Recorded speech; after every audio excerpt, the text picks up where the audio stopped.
Alright, this is Andrew Jolly with Joe Home Inspections. We're here today at 1081 Mecham in Midvale doing a sewer scope. We've got the camera pushed out 105 feet, and we're not quite to the end of the line.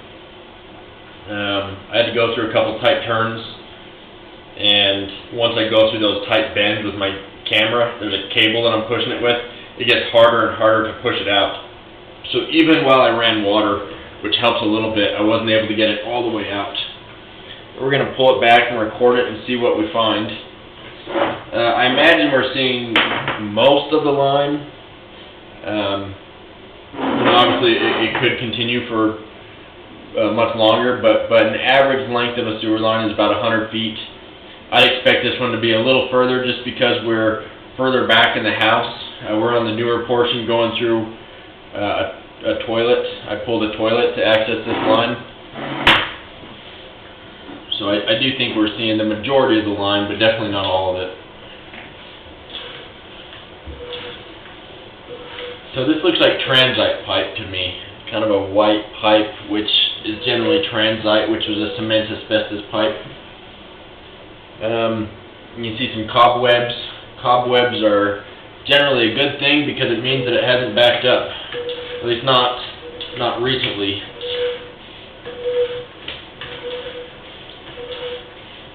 Cobwebs are always a good sign.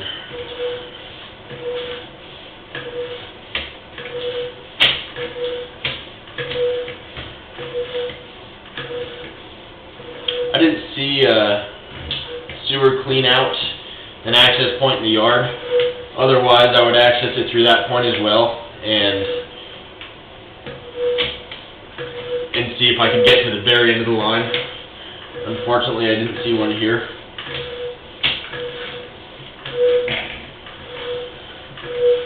This part of the pipe is looking good.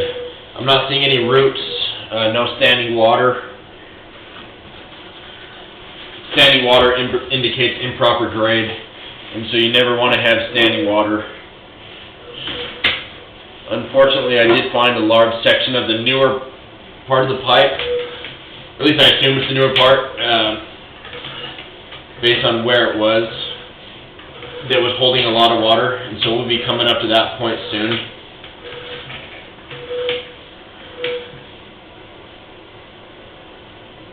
Some cast iron, it looks like here. The issue with cast iron is it gets rough and rusty. You can kind of see that on the screen here. It gets thinner and thinner, and eventually will need to be replaced. If it's available, I'd recommend getting the insurance on this pipe if you can. It's through HomeServe, and they can help cover issues. But eventually cast iron will need to be replaced or get a liner.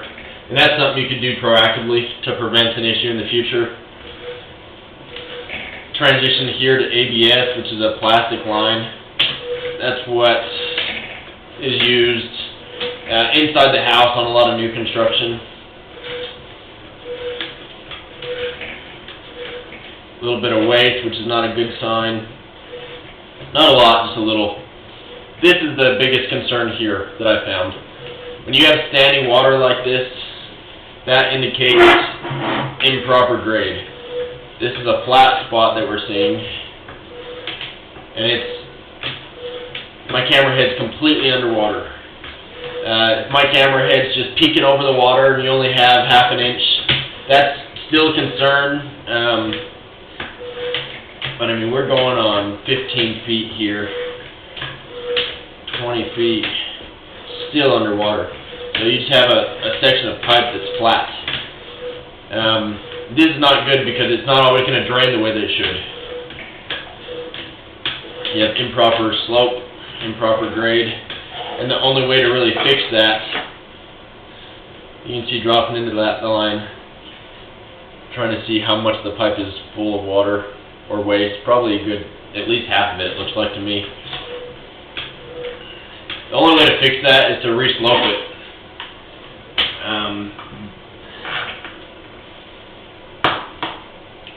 We're way back in the addition, so this could be under a slab.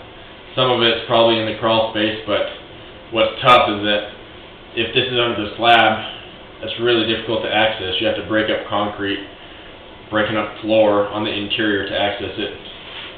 So not ideal. I'd recommend talking to a drain specialist about this, getting their opinion.